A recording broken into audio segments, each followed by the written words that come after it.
Elections. What you need to know so you can cast your vote. Don't forget, Rochford District Council and some parish elections take place on the 5th of May 2011.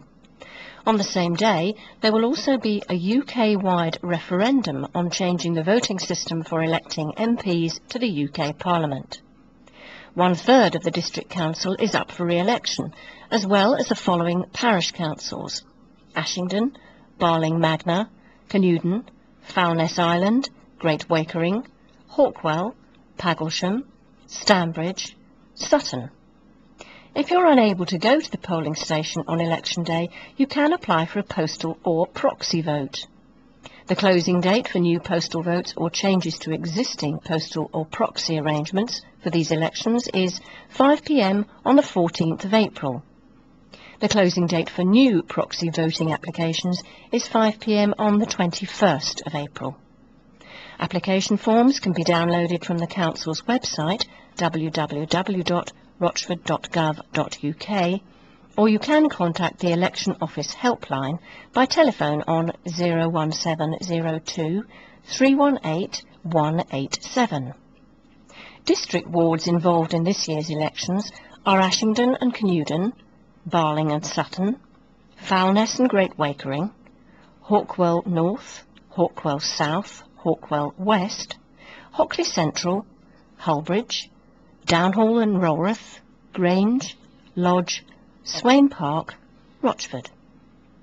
Registering to vote gives you a chance to elect your local council representatives and have your say about how your district is run. Voting is your opportunity to make a difference to the issues that are important to you and the community. There's lots more information on the elections and how to vote on the website. Just visit www.rochford.gov.uk/elections to find out the current composition of Rochford District Council, how you can register to vote, application forms for proxy and postal voting, past election results, and on election night the website will be updated with all the results from the local elections. Welfare reforms from April. In June's emergency budget, the coalition government announced a series of welfare reforms, including changes to the housing and council tax benefit schemes. The first of these changes comes into effect on the 1st of April 2011 and will affect customers in receipt of local housing allowance, known as LHA, or who have a non-dependent living with them. Changing to LHA. Currently, customers in receipt of this have their benefits set in line with the average rent for a suitably sized property in the area. This means that the rent of 5 out of 10 properties should be at or below this level. From April the 1st, this will change. The LHA rate will be reduced so that only the lowest 3 out of 10 properties will be at or below this rate. For people already getting benefit, this change will apply 9 months after the anniversary of their claim. For example, if someone applied in November 2010, the new rate will apply from August 2012. However, if they move or the number of occupiers in their property changes, the new rate will apply from when the change occurs. For customers who make a new claim, the new rules will apply straight away. We don't know the exact rates that will apply from April. The rates are published every month on our website and can be found at www.rochford.gov.uk/LHA rates. Other changes that will apply from April. In some instances, customers can receive up to £15 per week more than their rent. This will stop from April for new claims. Payments to customers who already receive this will stop on the anniversary of their claim. There will be a restriction placed on the maximum size property for which benefit can be paid. The maximum LHA rate will be that for a 4-bedroom property. The rules governing when we can pay benefit directly to a landlord will change. At the moment, we can only do this when someone is considered vulnerable, unable to manage their finances, or are 8 weeks or more in arrears. From April, we will also be able to pay a landlord if this will help to retain or secure a tenancy. We will be able to take into account the needs of someone who has an extra bedroom because they have a carer stay with them overnight. Changes to non-dependent deductions. A non-dependent is someone who lives with a claimant but is not their partner or dependent child. Commonly they are adult children or parents. They are expected to contribute towards the rent and council tax, and when calculating someone's entitlement to benefit, a deduction is often made. The exact amount depends upon the non-dependent's own financial circumstances. Since 2001, these deductions have been frozen. The government has announced they intend to return these to the level they would have been if they had not been frozen by 2014. Starting from April 2011, these deductions will again start to rise. The Council's Revenues and Benefits team has become one of only a small number of local government departments in the East of England to have received a nationally recognised accreditation for its excellent customer service. The team, which is responsible for administering housing and council tax benefits to residents, as well as collecting council tax, business rates and investigating benefit fraud, has become one of only 3 revenues and benefits departments in East Anglia to have received Customer Service Excellence Accreditation, the government's customer service standard. In order to receive the accreditation, Rochford's Revenues and Benefits team had to demonstrate to an assessor that they are committed to making sure customers who use their services are provided with the information they need quickly, professionally and courteously. The assessment also had to show evidence that the team was continuously striving to improve and develop the service in response to the needs of its customers. Rochford is one of only 25 Revenues and Benefits departments nationally to have earned the accreditation, and the first department within Rochford District Council to have achieved this status. Out and about in the area. Canewdon Village Day on June the 11th between 11 AM and 5 PM. Enjoy a day out in Canewdon with plenty for everyone to enjoy.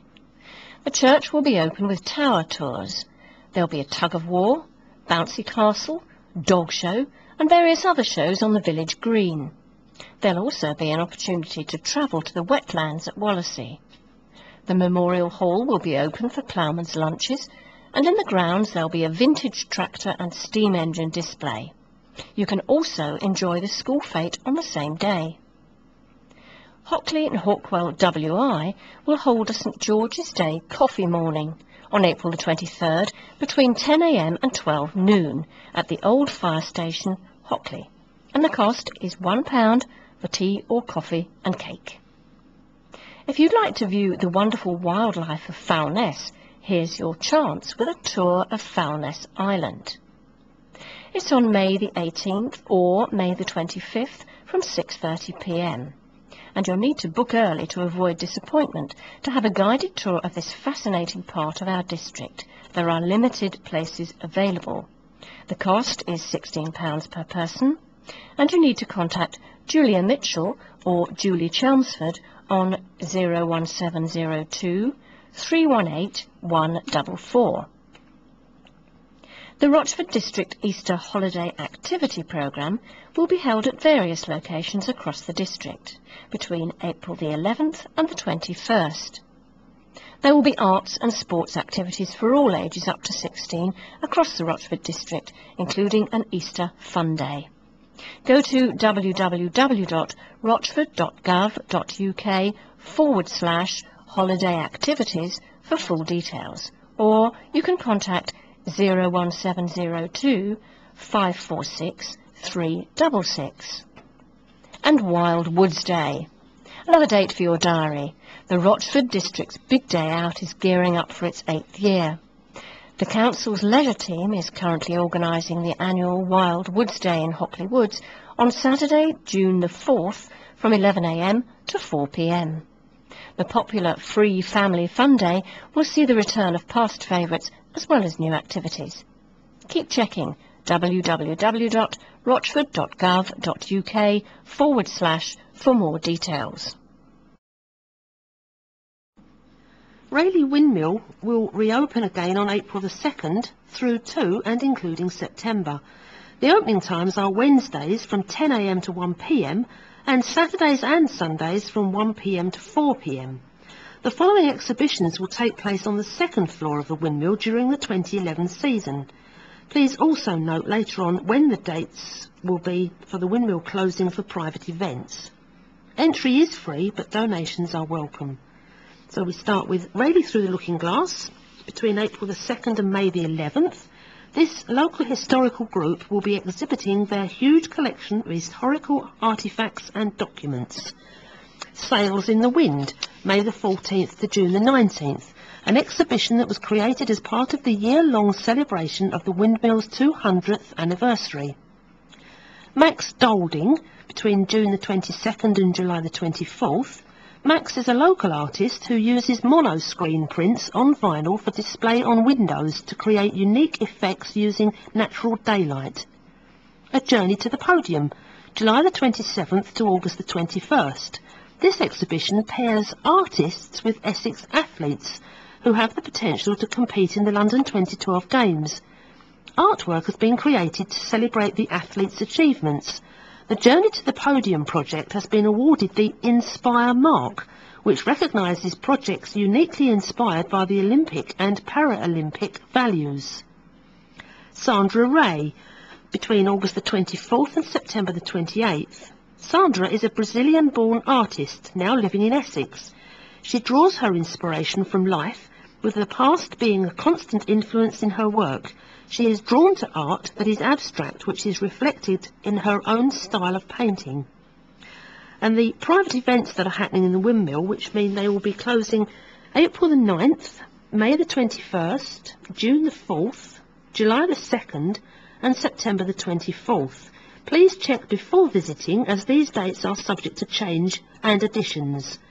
For more information, contact the Council's leisure team on 01702 546 366 or email leisure@rochford.gov.uk.